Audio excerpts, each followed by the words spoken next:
Você conhece a Rádio Web Divulgar? Somos uma rádio espírita que funciona com uma intensa programação musical e informativa durante 24 horas. Para ouvir a rádio, basta acessar o site www.divulgar.net. Ditosos, ditos e ditados para o Evangelho no Lar. Se encontra à disposição nas principais plataformas de venda. E um bom Evangelho no Lar para todos.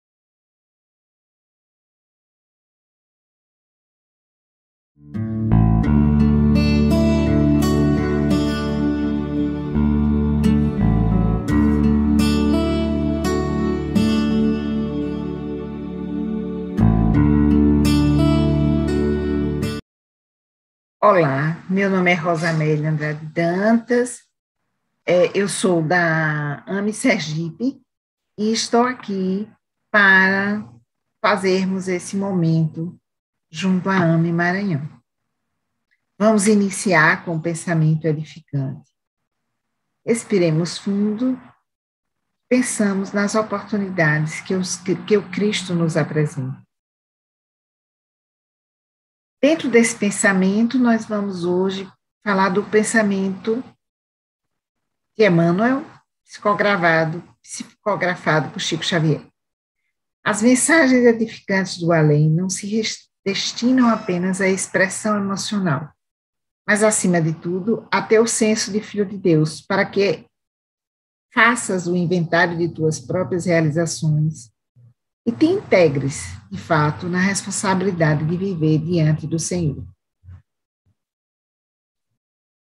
Nesse momento, vamos fazer uma prece para que possamos absorver esses ensinamentos que nos é enviado pelos autores como André Luiz, como Allan Kardec, e por todos os espíritos benfeitores que contribuem na nossa evolução. Pai nosso, que estás em toda parte, santificado seja o teu nome, no louvor de todas as criaturas. Venha a nós o teu reino de amor e sabedoria. Seja feita a tua vontade, assim, nossos desejos, tanto na terra quanto nos círculos espirituais. O pão nosso do corpo e da mente dai-nos hoje. Perdoa as nossas dívidas, ensinando-nos a perdoar nossos devedores, com esquecimento de todo o mal. Não permitais que venhamos a cair sobre os golpes de tentações de nossa própria inferioridade. Livrai-nos do mal que ainda reside em nós mesmos, porque só em ti brilha a luz eterna do reino e do poder, da glória e da paz, da justiça e do amor para sempre. Assim, meus irmãos, vamos começar. O tema de hoje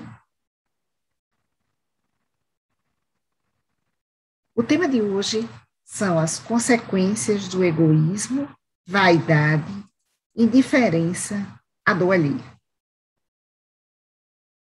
Como é importante nós nos conscientizarmos do efeito negativo que tem o egoísmo, a vaidade e a indiferença à dor alheia.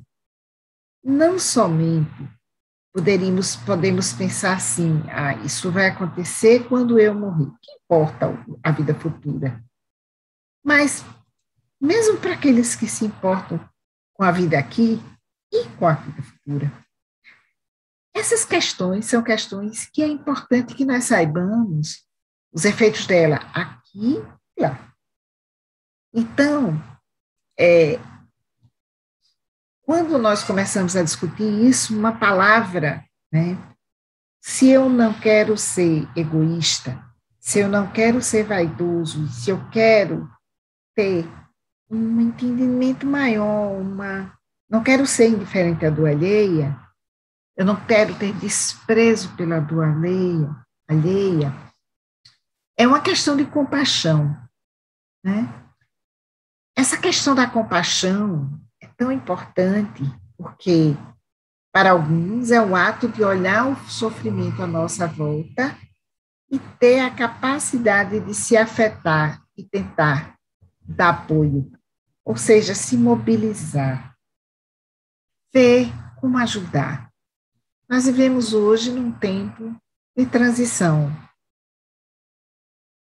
Se os espíritas já falavam dessa transição há muito tempo, e existem muitos escritos no mundo falando que nós passaríamos por uma transição, hoje a pandemia Covid-19 nos traz concretamente essa oportunidade de deixarmos cada vez mais de mão nosso egoísmo, nossa vaidade, e a necessidade de olharmos a dor do outro. Nesse momento, o nosso mundo passa por muitas mortes ocorrendo coletivamente. Só no Brasil já está próximo de 600 mil mortes. E se nós pararmos para pensar, não são só as mortes, são crianças que ficam sem pais, são famílias desempregadas, são pessoas que não têm concretamente o que comer, não só no Brasil, como no mundo. Um momento que nos leva a ter uma grande reflexão sobre uma série de questões que nós podemos melhorar enquanto estamos aqui, para termos uma vida melhor aqui e depois que seguirmos para a vida pós-morte. É interessante que nós, dentro dessa reflexão, que saibamos que eu peguei como um dos exemplos um capítulo do livro do Nosso Lar que se chama Encontro Singular. E o que acontece nesse encontro singular? Esse encontro singular é quando André Luiz recebe um grupo de samaritanos e André Luiz reencontra um velho conhecido da terra e se sente muito envergonhado e constrangido com esse encontro. Quem é esse homem? É o senhor Silveira. E qual é essa relação? O que aconteceu para que André Luiz se sinta tão acabrunhado, tão desconcertado, né? E é mais ou menos assim.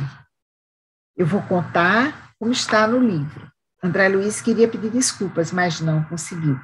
Naquele instante, lembrou-se de tudo. A esposa do Silveira entrara em sua casa a fim de justificar o não pagamento da dívida. Chorava e implorava um prazo maior para o resgate das promissórias, porque o marido e 2 filhinhos estavam doentes e os tratamentos exigiam grandes somas de dinheiro. Comovida, a mãe de André Luiz intercedeu junto ao marido em favor da família. Independente das súplicas, o credor lembrou a senhora Silveira que havia casos piores que o dela, que pensaria em outra forma de ajudar, mas não tinha outra alternativa senão executar legalmente as promissórias. Após a saída do senhor Silveira, chamou a atenção da esposa para que não se intrometesse novamente em seus negócios. E aí ele entra realmente, ele executa a dívida e a família Silveira foi a ruína financeira completa. Até o piano da filha foi retirado da casa por exigência do credor implacável. Muito jovem ainda, André Luiz não queria saber se os outros sofriam ou não. Por isso, aprovara a cobrança dos direitos do pai. Após o despejo, a família mudou-se para o interior, amargando o desgaste e o desastre financeiro, em extrema penúria. Agora, ali, diante de uma pergunta de Silveira, mal assimilava o desapontamento, porque Silveira pergunta como é que está o pai de André Luiz e pergunta se ele já tinha visto o pai. E aí, quando André responde que, embora desejasse, ainda não conseguira tal satisfação. E aí a gente pode trazer para uma discussão uma questão muito importante, é que a necessidade de que mesmo quando nós estamos no mundo dos negócios, em casa com nossa família, na rua, ao ir comprar uma bala, comprar um pão, comprar um chiclete, nós tenhamos essa característica que é a caridade e a compaixão. Todas aquelas pessoas. E nós sabemos que, às vezes, as pessoas têm essa característica em casa, às vezes tem essa característica na casa espírita, ou na igreja, ou no culto, mas ali ela é uma pessoa. Quando sai dali, ela é outra pessoa. Ela volta para aquele mundo dos negócios, aonde, se o mundo dos negócios tem que dar lucro, eu tenho que ter lucro. Não importa quem eu estou prejudicando, ou se aquela pessoa não tem a menor condição de me pagar e eu terei que dividir com ela uma perda.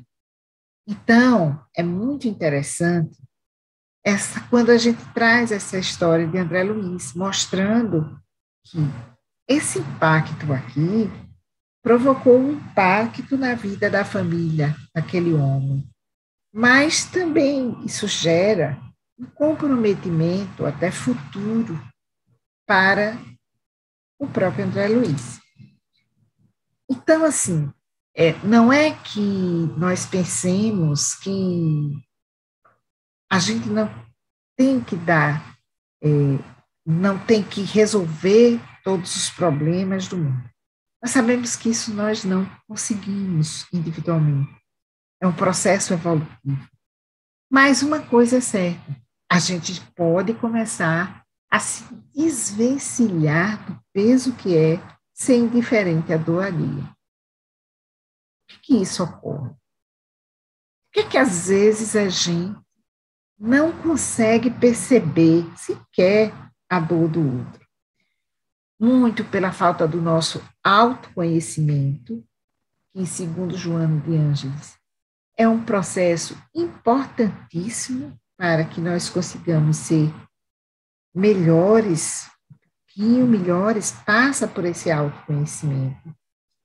E por entender que é essa relativização do todo, essa perda da vaidade, essa perda do egoísmo, e se sentindo um pouco como se fosse o outro. Se eu estivesse no lugar daquela família, será que eu gostaria de ter sido tratado, de ser tratado daquela forma? E esse é um excelente indicador para a nossa vida.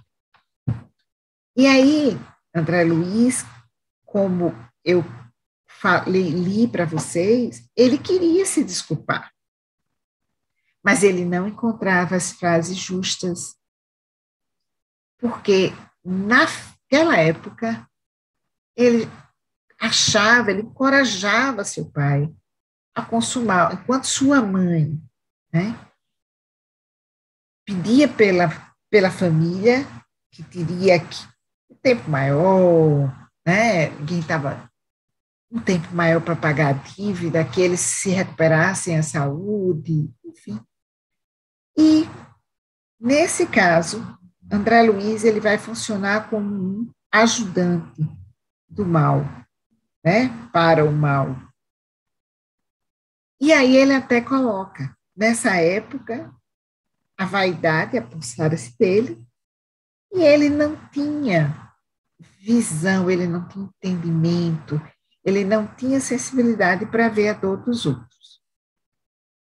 E é interessante porque ele não consegue pedir perdão, mas trabalhava com André Luiz, a Narcisa, que era uma enfermeira, então ele busca a Narcisa.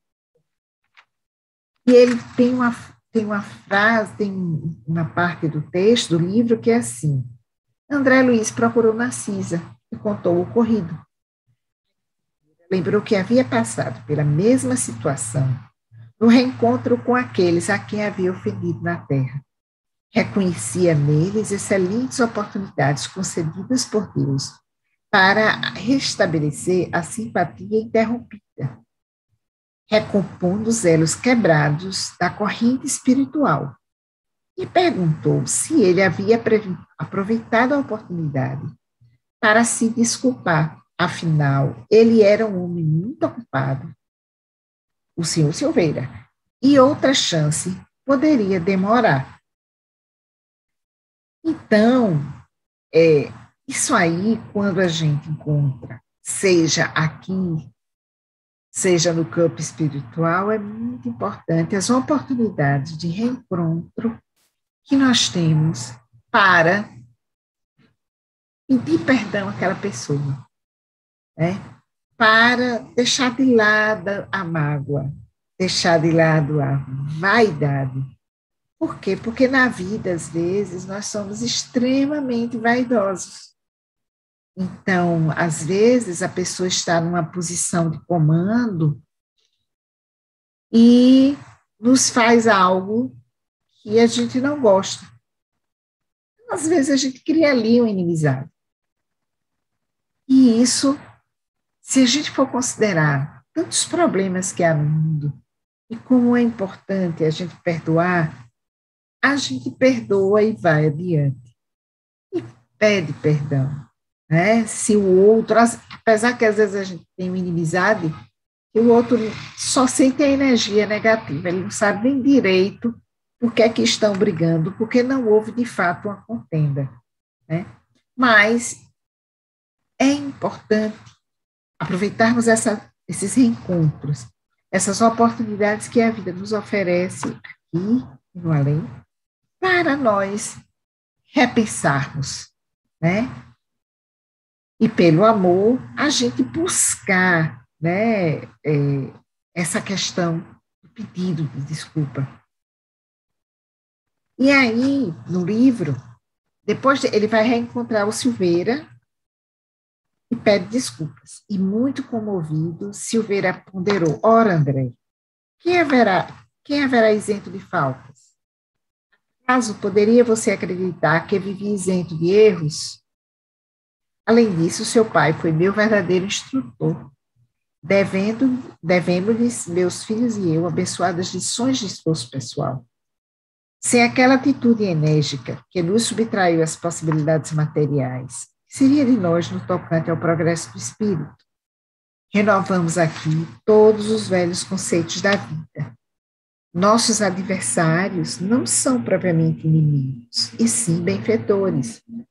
Recomendou a André fugir das lembranças tristes e permanecer no trabalho com o Senhor, afirmando desejar fossem juntos visitar o Pai. Então, assim, uma coisa importante para nós que estamos no plano material encarnados, né, é que na hora de pedir desculpas, não devemos temer insucessos. Toda vez que oferecemos nosso raciocínio e sentimento ao bem, através de um pedido de desculpas, Jesus nos concede o quanto se faça necessário ao êxito. Porém, exige de nós a iniciativa. Então, assim, às vezes a gente erra mesmo, e eu acho que às vezes não, dioturnamente nós erramos, nós somos humanos. Mas a cada erro que nós tivermos, se nós reconhecermos o erro e pedirmos desculpas, nós estaremos trabalhando no bem e estaremos fazendo uma construção positiva dessa nossa vida.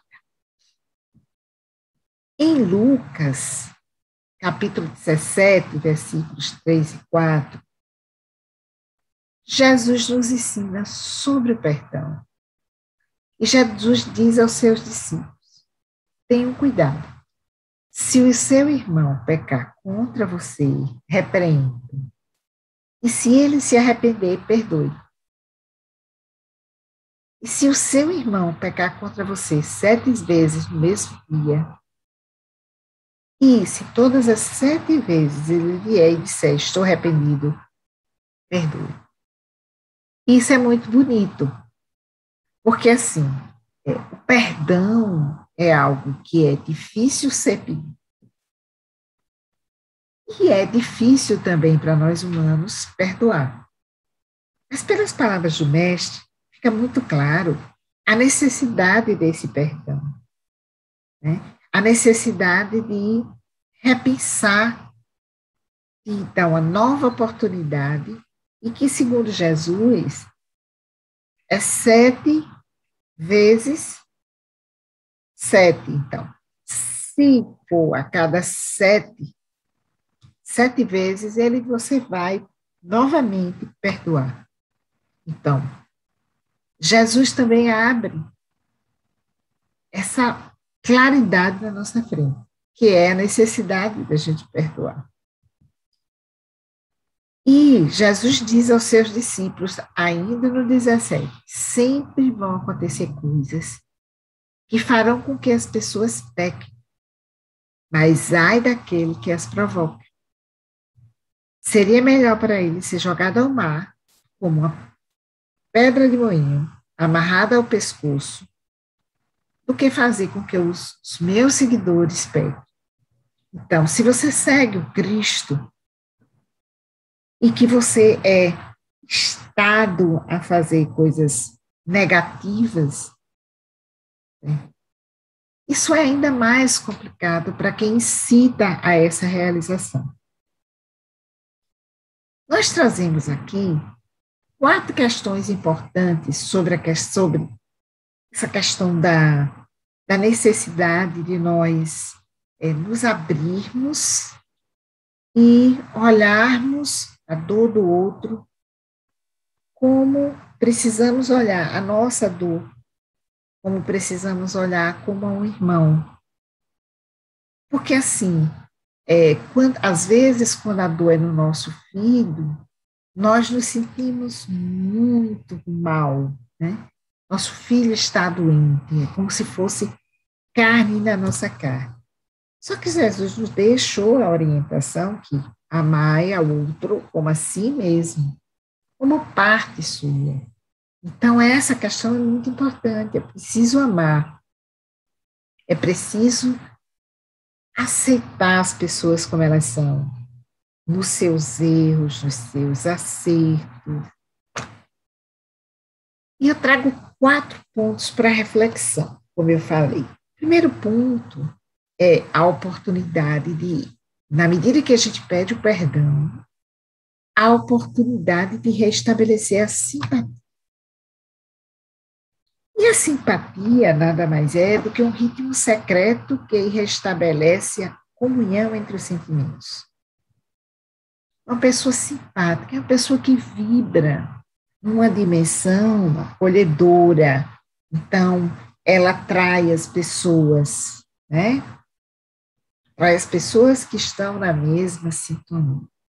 No Livro dos Espíritos, na parte 2ª, capítulo 6, Vida Espírita, relações de simpatia e de antipatia entre os espíritos.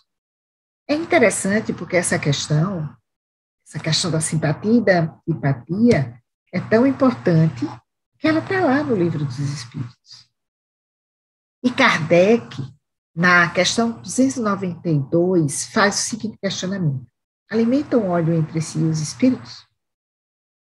E a resposta: só entre os espíritos imaturos há ódio, e são eles que influam e influenciam nos homens as inimizades e as dissenções.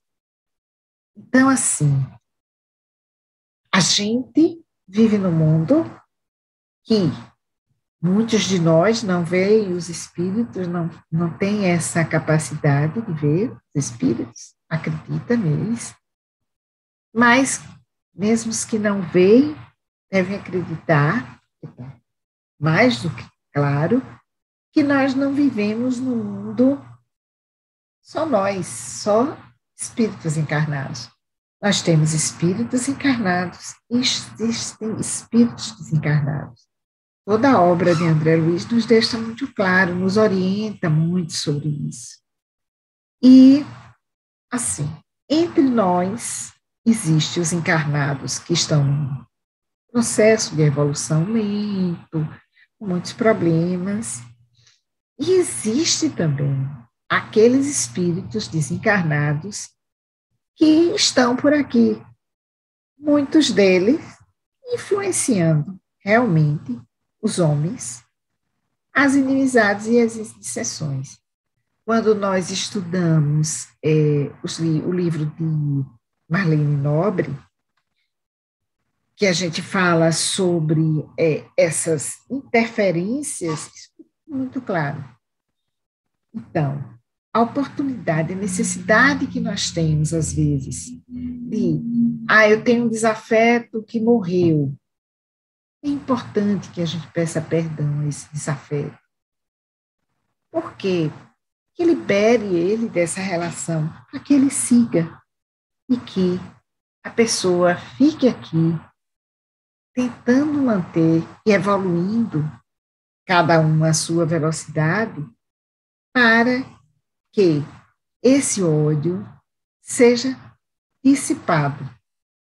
Uma questão também muito importante está na 293, quando Kardec pergunta: conservarão ressentimentos um do outro no mundo dos espíritos dois seres que foram inimigos na Terra? E a resposta é não. Compreenderão que era estúpido o ódio que se voltavam e pueril o motivo que o inspirava. Mas, como própria continuidade da resposta, nós vamos ter a seguinte orientação: apenas os espíritos imperfeitos conservam uma espécie de animosidade enquanto se não purificam. Isso é muito importante, porque sistematicamente, e nós temos nos centros espíritas muitos irmãos que ainda estão mal por conta dessas inimizades, dessas situações que foram pouco trabalhadas. Então, essa questão precisa ser melhor estudada, melhor refletida. Então, os espíritos continuam orientando nessa questão. Se foi unicamente o interesse material que os inimizou, então são aqueles problemas de um pegar o dinheiro do outro, muito comum nas heranças, né? Muito comuns nas separações, de qualquer tipo. Não pensaram mais na medida que se desenvolve, porque quanto mais ocorrer a evolução do espírito, menos relevante essas questões serão, né? E aí eles falam também que não havendo antipatia, entre eles antipatia, e tendo deixado de existir a causa de suas desavenças, aproximam-se uns dos outros com prazer. Por quê? Porque verificam, possivelmente, que essas discussões sobre um pedaço de terra aqui, um punhado de dinheiro ali, são menores. E que quando você pensa realmente na existência, você vai ver que elas não eram tão necessárias assim, ou se eram, passaram a não ser. Allan Kardec faz uma observação que é a seguinte: sucede como entre dois colegiais que, chegando à idade da ponderação, reconhecem a puerilidade de suas dissensões infantis e deixam de si mal-querer. É aquela criança que briga com a outra adolescente, continua brigando, mas na idade adulta entende que essas diferenças são insignificantes frente a um bem maior. Na questão 295, que se pergunta: que sentimento anima depois da morte aqueles que fizeram mal neste mundo?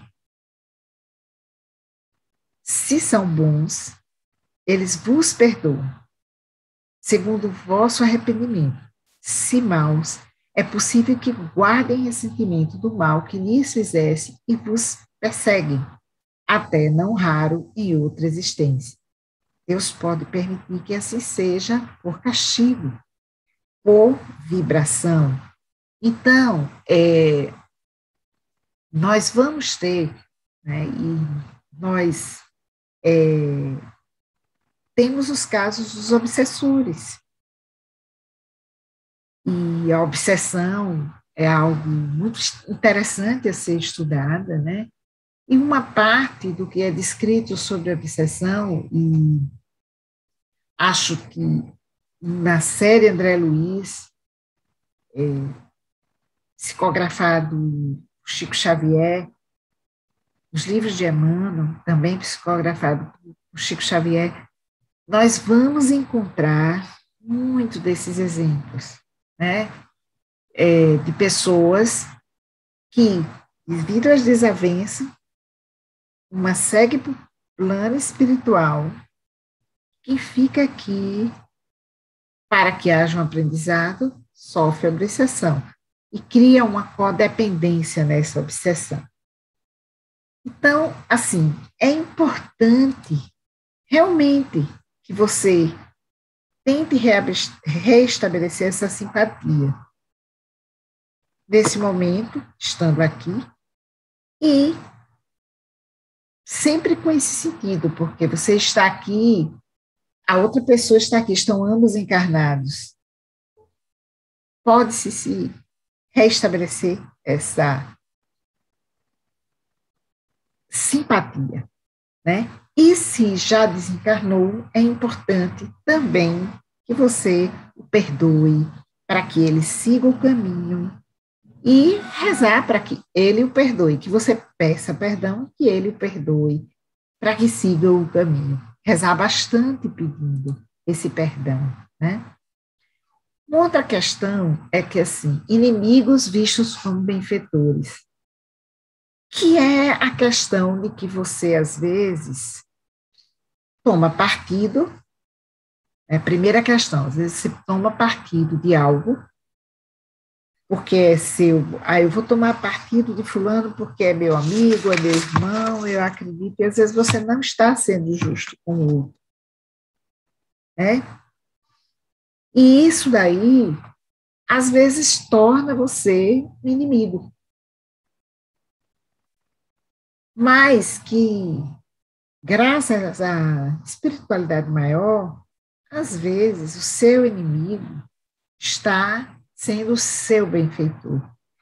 Um dia desse eu estava pensando que, às vezes, quando alguém, você quer fazer alguma coisa, alguém chega e diz assim, lhe impede, atua como seu inimigo, impede, interfere para que aquilo não aconteça. Mas, às vezes, assim, não deixar esse acontecimento tem um lado positivo, porque, às vezes, aquele acontecimento lhe levaria para uma situação ruim. Então, na verdade, está funcionando, às vezes, o que aparentemente é um inimigo está como um redutor de danos, ou seja, você não vai ficar exposto. Os espíritos superiores dizem que ninguém há de devotar aos seus inimigos um amor terno e apaixonado, ou seja, aquele indivíduo é meu inimigo, vou andar de braço dado, beijinho para cá, beijinho para lá.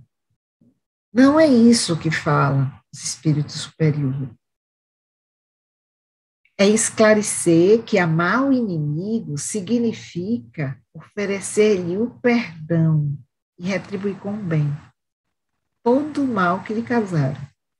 Então, é alguém que te faz algo muito ruim. Aí eu vou ter que andar com ele, eu vou ter que andar de braço dado, ir para a festa da casa dele, ele frequentar a minha casa. Não é isso. Talvez esse total desprendimento seja muito difícil para um humano. O que se orienta é que você perdoe e retribua com o bem, proporcionalmente ou até mais com o mal que o causa, o que o tenha causado, né? E há também uma questão interessante,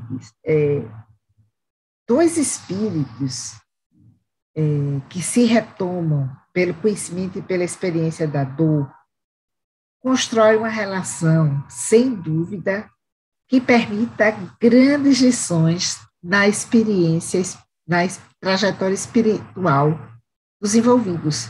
Então, assim, dois espíritos que, encarnados ou desencarnados, que passem por esse processo, que é o processo de pedir perdão e do outro perdoar, é muito importante.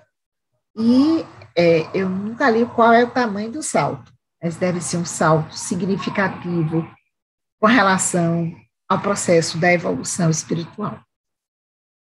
O verdadeiro esquecimento das ofensas é a terceira questão que eu trago. Não é só você esquecer da boca para fora e ficar remoendo aquilo lá dentro, né?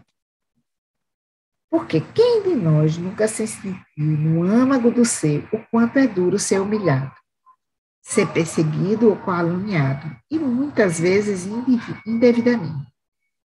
Porque quando você, por algum motivo, faz algo errado e que alguém questione, não tem o mesmo peso de que quando você não fez nada e alguém diz que você o fez, né? E assim, como você oferecer como você trabalhar essas questões, né? E uma das questões que a gente tem que ver é que uma das grandes diferenças entre o comportamento de Jesus e o nosso é que ele, além de pregar, também exemplificava o que preconizava. Então, ele vem nos dá um exemplo de vida. Ele pregava, mas ele fazia. E isso é muito importante. O espírito de Manuel Filomeno de Miranda diz que o ódio é fruto do egoísmo, do personalismo magoado. E Kardec comenta no Evangelho segundo o Espiritismo que o ódio e o rancor denotam uma alma sem elevação e sem grandeza. O esquecimento das ofensas é próprio da alma elevada, que paira acima do mal que lhe quiseram fazer. A nossa dificuldade em perdoar se dá em grande parte por causa do orgulho ferido e que a maioria de nós ainda assim melindra diante da ofensa. Nós somos todos espíritos em evolução. Mas se realmente já desejamos assimilar a luz que resplandece no Evangelho do Consolador prometido, devemos nos lembrar que toda dor chega e passa, e que ele próprio disse isso. Tudo que a si mesmo se exaltar será humilhado, e aquele que a si mesmo se humilhar será exaltado. Lucas, capítulo 14, versículo 11. Então, assim, nós precisamos, mas assim, como é que eu vou chegar lá? Jesus é um exemplo, é o meu ideal. Se eu quero chegar a um ponto melhor da evolução, eu tenho que pegar o modelo de Jesus e tentar ao máximo colocar em prática. E aí, nesse processo, que é um processo de escorregões, quedas, mas levantar de novo, caminhar 2 passos, cair, escorregar, levantar, e por aí vai. E é nesse processo que a gente, dimensionando tudo, é que nossa passagem pela Terra é uma passagem curta, queiramos ou não. Nós aqui passamos por tempo. O que é, pela velocidade da luz, 100 anos? Piscar. E nesse processo aqui de piscar é onde nós temos uma grande escola para nos desenvolver. Então, assim, quando se fala que essa dificuldade de perdoar é a questão do orgulho ferido, e que isso melhora com o nosso desenvolvimento espiritual, já está dada a receita. A receita é o desenvolvimento espiritual. Porque, assim, quanto mais nós estivermos mais para as sombras, mais para pouco desenvolvimento espiritual, essa questão é mais difícil da gente conseguir alcançar. E o quarto ponto que eu trago é que somente a humildade restaura elos quebrados. Então, se eu não se eu continuo egoísta e vaidoso, fica difícil para o outro, fica difícil para mim restaurar esses elos quebrados. Porque se eu não trabalho meu egoísmo, não trabalho a minha vaidade, e é importante porque, às vezes, a gente está egoísta, mas é um egoísta disfarçado. Às vezes, a gente é vaidoso com um vestal e humilde. Mas precisamos trabalhar isso. E eu trago até um textinho que é muito interessante. Há pessoas que se sentem felizes quando se relacionam com pessoas inteligentes, ou que ocupam posição de destaque, mas são insensíveis e incapazes de manter um simples diálogo com o motorista, com o porteiro do prédio, com o assessorista do elevador do edifício onde trabalha. Será que esse comportamento é normal? Ou essas pessoas, na realidade, estão se escondendo atrás do seu orgulho e da sua vaidade? Muito fácil reconhecer o valor daquele que ocupa uma posição de chefia ou de direção. Mas e aquele que limpa a sua mesa, esvazia a sua lata de lixo, prepara o seu café? Esses são menos valorosos? Todos, indistintamente, têm nossos valores e as nossas riquezas. E é exatamente na conjunção de todos esses valores à riqueza, na união de todos esses sentimentos envolvidos que criamos e muitas vezes restauramos elos quebrados. Nas nossas correntes de vida, todos, sem exceção, precisamos uns do outro. E o exercício constante da unidade reconhecer isso. Então, assim, desse planeta, aonde nós vemos o que é sólido, o que é líquido, o que é gasoso, possivelmente, essas três formas é apenas o que nós vemos, o que uma parte de nós vemos. Então, tem muito mais. E outra coisa, todos nós estamos ligados. E essa humildade é necessária, né? Então, através do máximo exemplo de Jesus, com suas sandálias de pescadores de alma, com sua aparência simples, mas com seu inigualável exemplo, será capaz de fazer com que nós possamos finalmente compreender que estamos nesse mundo não para marcar o nosso lugar, mas para garantir o nosso retorno de situação melhor, e por isso temos que ser humildes. Eu acho que essa pandemia, voltando à pandemia, nos traz uma grande discussão de humildade. Nossa ciência, de repente, não conseguiu fazer com que o vírus se disseminasse. Nossa ciência, de repente, demorou muito tempo para ter respostas. Quando os tratamentos médicos chegaram, nós passamos praticamente 1 ano para entender como é que o vírus trabalhava dentro dos corpos. E temos todas as respostas? Não temos todas as respostas. Mostrando que nós vamos ter que ter humildade, que trabalharmos todos juntos, escutarmos as pessoas. Nós não temos ainda, e possivelmente não teremos, todas as respostas. E é muito interessante pensar que isso também é um exercício de humildade, e ver que mesmo as pessoas que são estudiosas, não têm todas as respostas para tudo.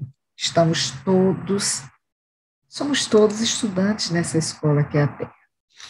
Então, nós vamos ter uma seguinte situação. Será que tanto egoísmo, tanta vaidade, tanta indiferença à dor alheia contribui com nossa vida na Terra, ou quando sairmos daqui para irmos, por exemplo, ao nosso lar? Não. O que vai fazer com que a gente tenha uma vida melhor na Terra é justamente o perdão, a gratidão, a resiliência, o relaxamento, a meditação, a oração. Pessoa que está em oração é uma pessoa que está numa vibração aonde, sim, ela se ama, ela ama o outro e ela ama Deus. Assim como a nossa ciência, que mesmo que limitada, já nos mostra o seguinte, mesmo aqui na Terra, se eu sou uma pessoa que trabalha o perdão, a gratidão, a resiliência, o relaxamento, a meditação e a oração, eu, mesmo quando adoeço, tenho uma capacidade de ficar, de voltar ao meu estágio de equilíbrio muito maior do que quem não faz. Então, assim, esse perdão, essa gratidão, essa resiliência ser desenvolvido é muito importante. Não só se pensarmos no futuro, após morte, mas como no hoje, aqui, no agora. Então, a gente tem que trabalhar o nosso aqui, o nosso agora, até porque a espiritualidade maior nos deu essa oportunidade de estar aqui com o corpo, vivendo a Terra, aprendendo aqui, que será o que nós vamos levar, é o aprendizado. Ninguém leva mais nada do que isso, do que o aprendizado. Em Mateus, capítulo 26, versículo 41, está: vigiai e orai, para não cair em tentação. O espírito com certeza está preparado, mas a carne é fraca.